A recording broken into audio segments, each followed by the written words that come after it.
Hello everyone, welcome back. Thank you so much for being here. This is Diana, and as promised, today I really want to walk you through my first completed commonplace book. This span from around the end of August to the end of November, so roughly 2 months actually. Yeah, it's a very thin book. I made it myself by just taking printer paper and stapling in the middle, and I created a pocket with cardstock paper. The cover is also cardstock. It has minimal decorations, unlike my very elaborate, fancy looking journal. So let's take a look at my categorization right here. Yeah, this is very hard to read because it's written dark on dark, but I'll do my best. The first is random thoughts slash quotes. The quotes thing is added on afterwards because I need a place for quotes, but then I don't want to add another colored dot just specifically for quotes. So I tacked that onto random thoughts. Red is for story slash comic ideas, just the fun things that happen in life that I want to record them down. Maybe I want to make a comic out of it later on.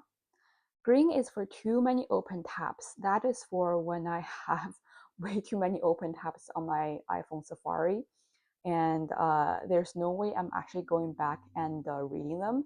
And if I close them, then I will never be able to find them again.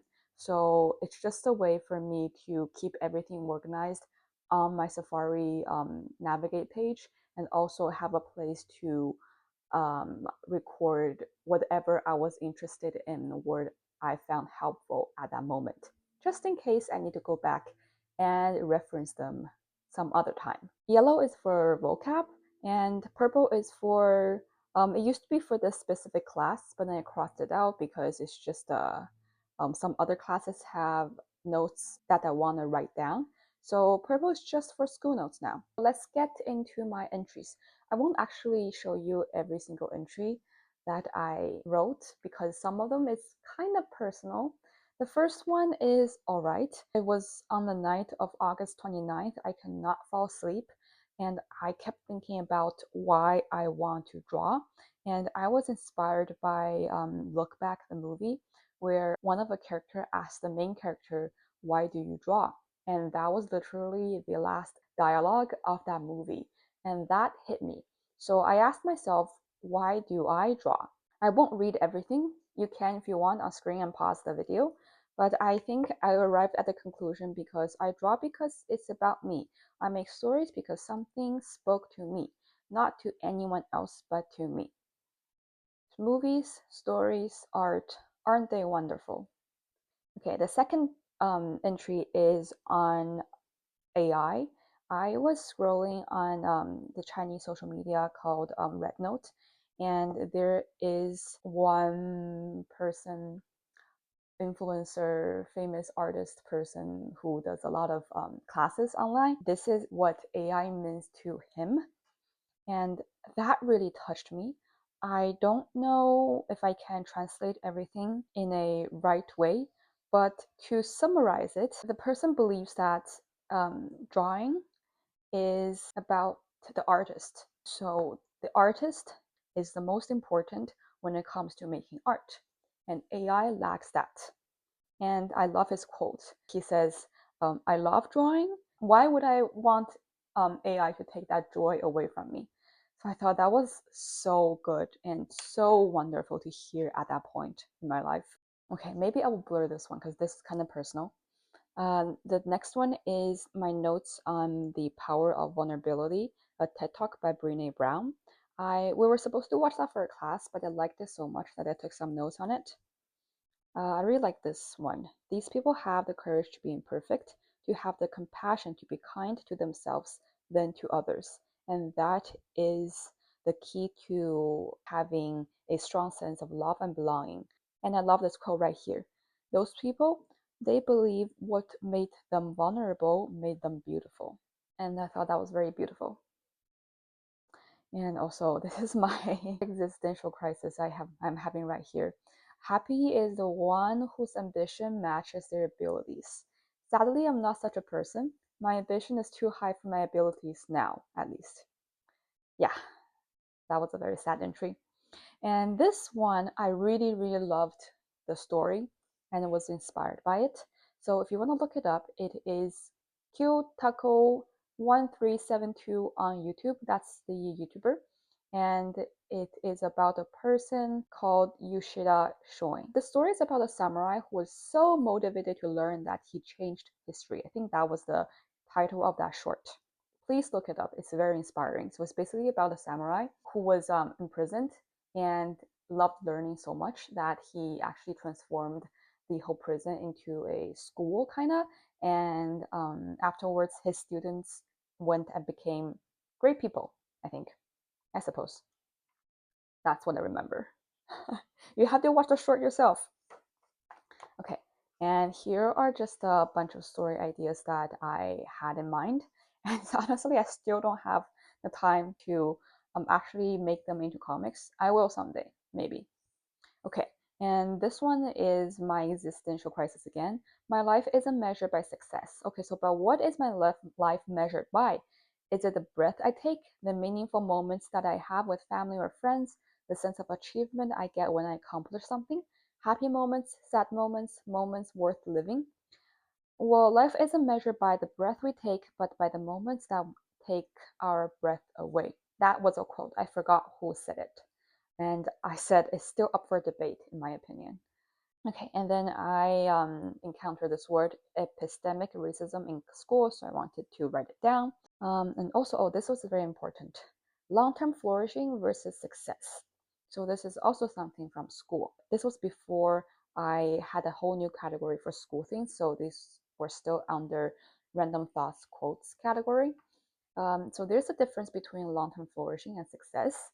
Long-term flourishing is a lifelong goal of a learner, and success, on the other hand, is so objective. It can be short-lived, very hard to define. So I thought that's a very important distinction. And if anything, we should strive for long-term flourishing rather than this vague idea of success. Okay, and this one, I love this one. You make a movie when you have something to say, but what if you have nothing to say? Where do you find things to say? Can you make a movie that poses a question you don't have an answer for? I don't know. If you have any movie recommendations, let me know because I would love to check it out.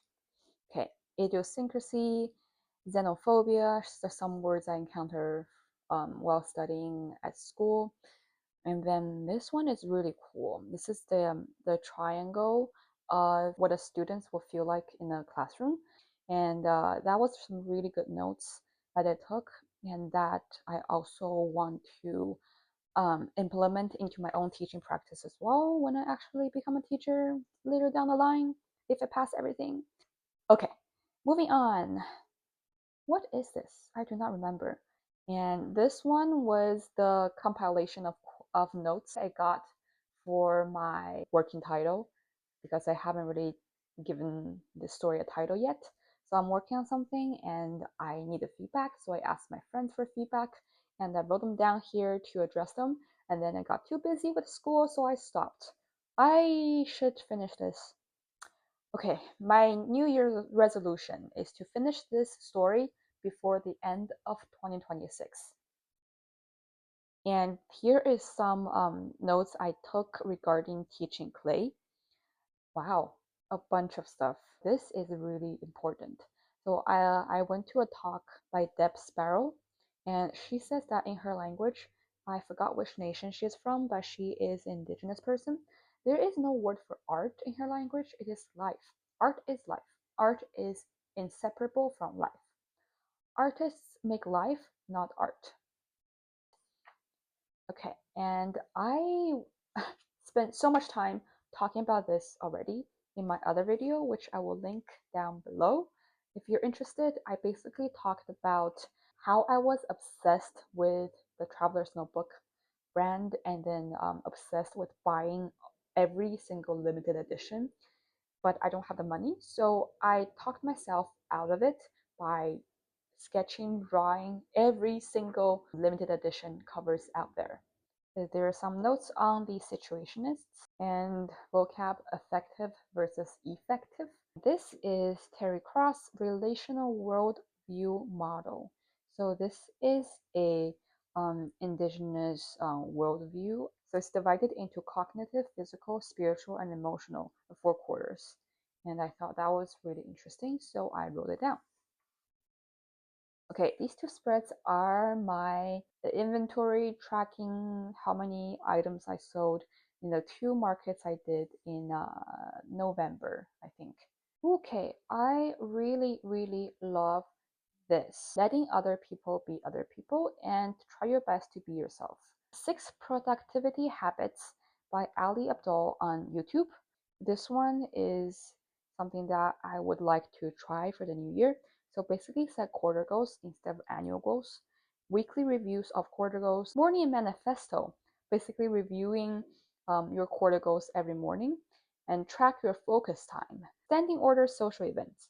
So having something that's constant from week to week or from bi-weekly, that's going to help with mental health, I guess. And then using commute or like menial tasks to learn, uh, listen to audiobooks while you're driving, that kind of things.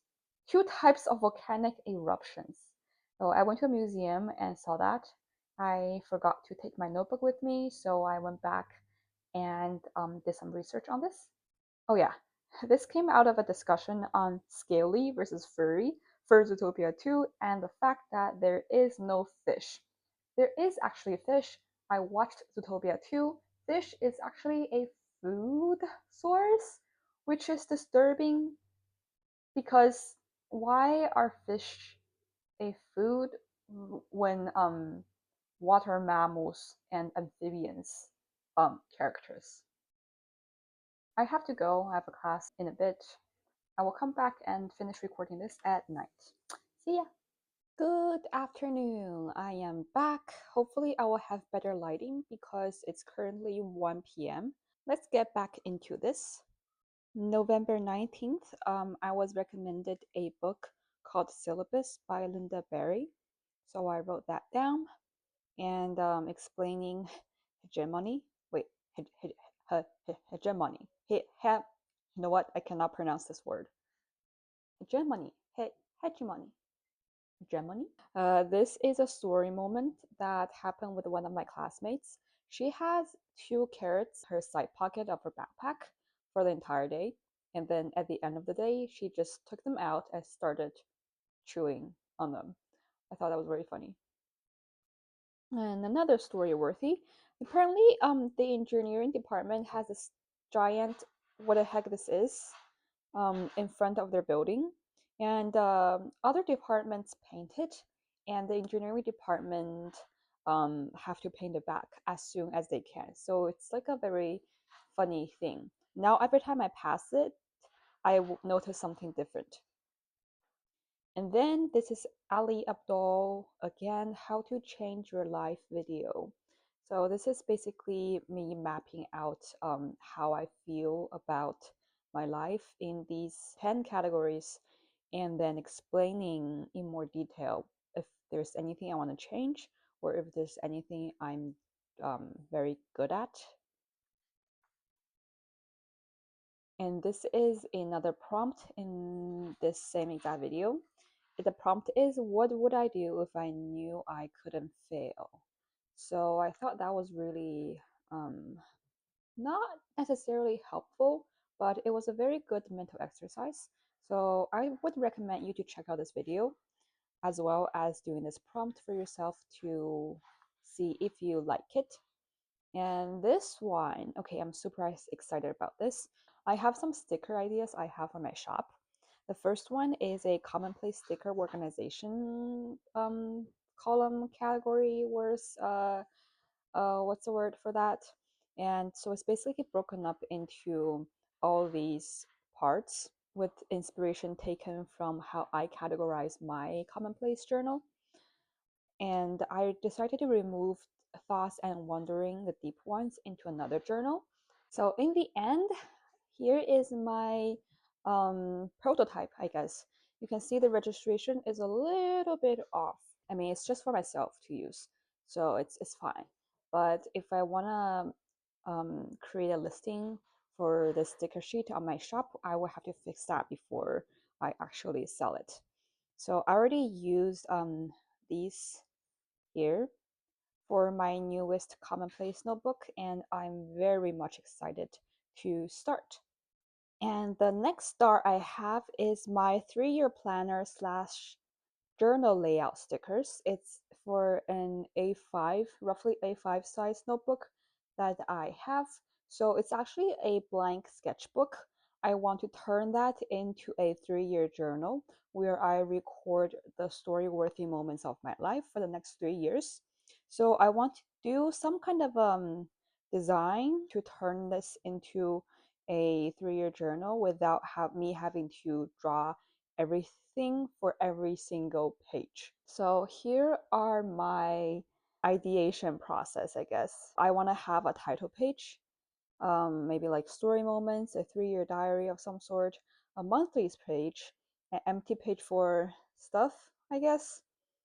And what is that? I think I crossed it out. Year at a glance, 3 years. I'm not too sure if I still want that because apparently I don't have a check mark beside that point.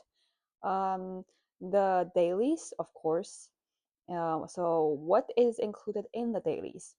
So Sunday, Monday, Tuesday, Wednesday, Friday, Thursday, Friday, Saturday. I am a Sunday starter. I'm sorry to all the Monday starters out there. There is the year that is a given. Should it be pre-written or fill in the blank? For me, I prefer a pre-written one because if I'm already making a sticker for it, might as well make everything already set in stone.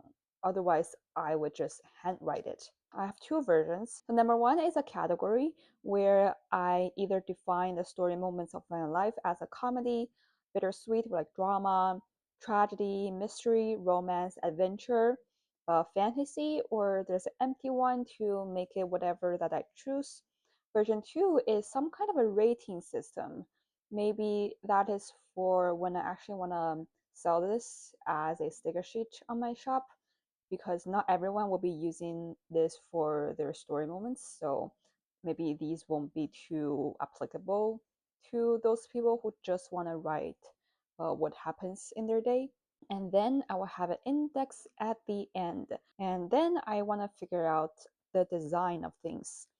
I want every month to be a theme-based design with some kind of a color code. And then the day layout will be a traditional calendar. You have the month at the top and then the date at the bottom. Each year will have the heaviest weight on the page. And then at the bottom, you can circle which day of the week it is. And then at the end here, it will be composed of all these categories or this rating system. Okay, so I have two new words that I learned. This one is really interesting because I was watching a video and the person said, "Oh, I put a new cardigan." And I was like, "What is a cardigan?" So I looked into what a cardigan is. So, cardigan apparently is a sweater, but it has an opening in the middle. I used to call everything a hoodie, and it's just not accurate. So I am proud to announce that I now know the difference between a cardigan and a sweater, and a poncho and a shawl. Okay, and I was watching the Coffee Monsters Co. and in her August 2024 planner update video, she has a quote: "Some stranger somewhere still remembers you because you were kind to them when no one else was." And that really touched me, so I recorded right here. That was really nice. And this is from a YouTube video I was watching. It's talking about what is the key to learning art. It's a very packed video. Like I ran out of space here. And then I continued right here. So I would recommend people checking this out if you know and understand Chinese. If not, I don't think I can do a very good job at explaining this. Maybe I will still link it down below so you can check if they have subtitles or not. It's a really good video. It's just talks about this person talks about how he studied hatching and cross hatching when he was still an elementary school kid and what lessons he learned from that. It was very, very good. And deep work notes taken from Ali Abdal's video again. I really like watching him recently. What deep work is, different types of deep work, and what actually works for you will be for you to find out. Like trying different types and then figuring out a system that works for you. I really like that idea because it sounds to me like a journaling prompt where I just love figuring out what works for me in terms of a planner system. It's just a process that I undertake to get to know myself better. And then this is a school note. Rarely can something you say make someone feel better. It is the connection that makes someone feel better. It is a paraphrase from a video by Brene Brown on empathy. And this was a drawing prompt that my professor asked all of us to do. Okay, this is a joke that only works in Chinese. I apologize. But it has something to do with pepper. This one is value and niche. So this one is my reflection on another Ali Abdal video. I swear this is not a collaboration. This is not a plug. He does not know that I exist. I just enjoy his video a lot. I watched his how to create a YouTube channel or something like that video, and I wanted to figure out what my target audience is and what my niche is and what kind of value I am bringing to my audience. And so I went through all these stuff. I really want to tie in my small business somewhat with my YouTube channel because at the end of the day, I am an artist. And so here I asked myself, if I'm successful with my business, what does it look like? What products will I be selling? What would I be doing full time? And what would I be drawing slash making? What I said was I want to have a stationery online shop that will bring in extra income that can cover my basic expenses like rent, bill, utilities, so I can spend my actual income on food, travel, hobbies, and other things. I'm not too sure if I want like a large store, or I'm not too sure if I like money enough to actively trying to become a millionaire. I just want to draw, make art, and be able to live a happy and comfortable life from the art that I make or from my day job. Even if my day job is not related to art, I will still want to be doing art. So I guess that is my answer. I am attracted to the notion of a stationery store, but it doesn't have to be stationery. It just happens that a lot of illustrative work is very compatible with stationery, but I'm also open to ideas such as like tote bag, like pins, or hats, or like cute hoodies, or cardigans, or sweaters. See, I'm using the new word I learned. Moving on to the next question. I want to sell calendars, stickers. Oh yeah, see, I just talked about it. Prints, washi tapes, notepads, so on, so on, so on. These are all in the stationery category. And maybe some accessories like charms, tote bags, cute hats. Yay! I will hopefully have a day job, either freelance illustrator, storyboard artist, or full-time artist, or part-time TOC. TOC means teacher on call, or a full-time teacher. Question mark, I'm not too sure. I want something that's more stable. I'm not confident in myself that I will actually make a stable life out of doing this business thing because, as I said in my last Plan With Me video, um, my Etsy income, my shop income for the month of October was like negative something because I had to pay Etsy money to keep the shop active, keep all my listings active. But then these listings are not actually bringing in money for me. I mean, when I started this, I had like high hopes for myself. Oh, I'm gonna, do this, and do that, and I'm gonna be so successful, blah blah blah. But right now, I just want a stable day job, so I don't have to be obsessed or stressed about whether I make it with my shop or not. And lastly, I will be drawing, painting, plein air, sketches, OC art, making short slash long films, comics, studying color and anatomy. I'll probably incorporate plein air or OC art into my shop, but not the other stuff. So that is answering the question, what would I be drawing or making if I have a successful air quotes, business. Okay. Okay, that was a lot of words to be said in such a short amount of time. Whew, okay. I think that covers most of what this book is about.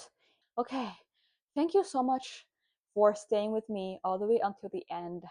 I know this will be a long one, and so I really, really, really appreciate you for that.